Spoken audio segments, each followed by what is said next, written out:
கரூர் நெரிசல் என்பது ஒரு துயர சம்பவம். இதில் அரசியல் செய்யக்கூடாது எனவும் உச்சநீதிமன்றம் அறிவுறுத்தியிருக்கிறது. பாதிக்கப்பட்டவர்களுக்கு பணமாகவோ அரசு பணியாகவோ நிவாரணம் வழங்குவதில் என்ன தவறு எனவும் உச்சநீதிமன்றம் கேள்வி எழுப்பியிருக்கிறது. இதுகுறித்த முழு விவரங்களை பதிவு செய்வதற்காக எமது செய்தியாளர் சக்திவேல் இணைந்திருக்கிறார். வணக்கம் சக்திவேல், விவரங்களை பகிரலாம். நிச்சயமாக வணக்கம் ரூபி.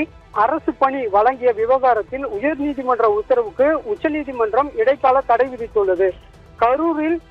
கரூரில் நெரிசலில் உயிரிழந்தவர்களின் குடும்பத்தினருக்கு தமிழ்நாடு அரசு வழங்கிய அரசு பணியை ரத்து செய்ய கோரிய வழக்கில் உயர்நீதிமன்ற மதுரை அமர்வு பிறப்பித்த உத்தரவுக்கு உச்சநீதிமன்றம் இடைக்கால தடை விதித்துள்ளது.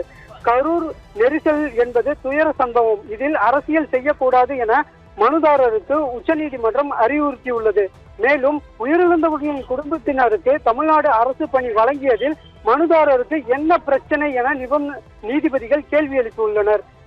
பாதிக்கப்பட்டவருக்கு அரசு பணி வழங்கக்கூடாது என்று சொல்ல நீங்கள் யார் என்று உச்சநீதிமன்றம் கேள்வி எழுப்பியுள்ளது.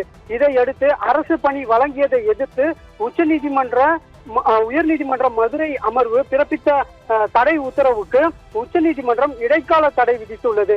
கரூர் நெரிசல் சம்பவத்தில் உயிரிழந்தவரின் குடும்பத்தினருக்கு அரசு வேலை தொடரும் வகையில் உச்சநீதிமன்றத்தின் இந்த உத்தரவு அமையுமா என்றதும் கேள்வி எழுப்பியுள்ளது. ரூபி.